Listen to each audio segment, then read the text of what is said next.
नमस्कार पिलामाने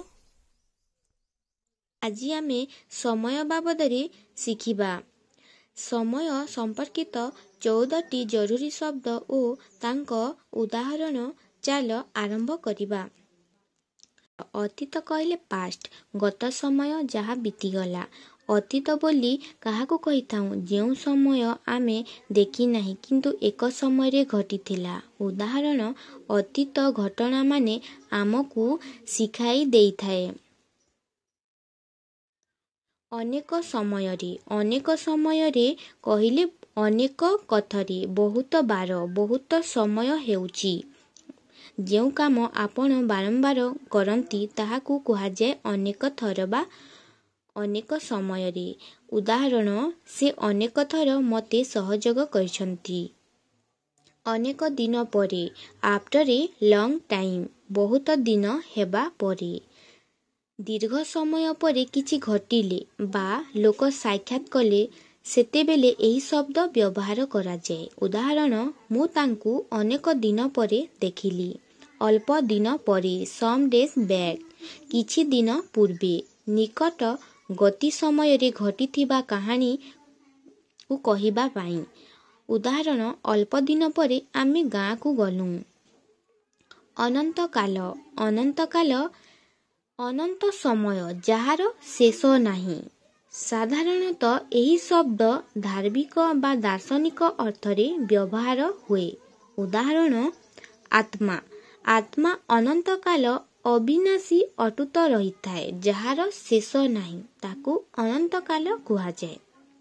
गोटिए शुभ दिन रे शुभ तिथि रे एक शुभ दिन रे एही शब्द बेसिकरी सांस्कृतिक कार्यावली निमंते व्यवहृत होइथाए। उदाहरण शुभ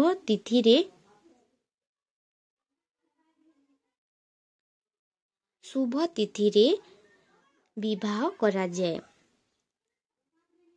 आगामी अपर दिन डे आफ्टर टुमोरो परे दिन परे आसंता काली परे थिबा दिन।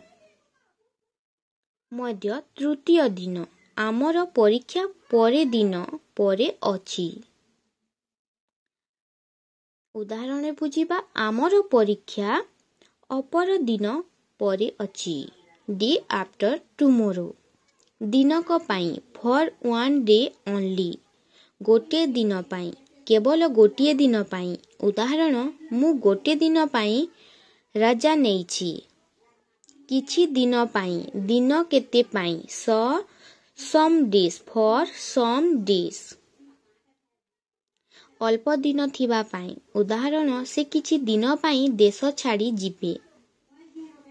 ठीक समय रे सठिक बेले समय रे। उदाहरण ठीक समय रे चिकित्सा मिलिरे रोग भल हुए। दिन शेष दिनर शेष अंश विकासाला समय। उदाहरण दिन सारणा बेले आकाश सुंदर लागे। 9टा बाजिबाकू 10 मिनिट 10 to 9। राति मंचरे 10 रिंग अर्थ बुझी पारुछ राति 9टा पूर्वरु 10 मिनिट। उदाहरण राति मंचरे 10 रिंग को सम्मिलन आरंभ हेबो। 9टा बाजिबाकू 10 मिनिट 10 मिनिट 10 to 9 रे किछि मंच हेबाकू अछि। 9:15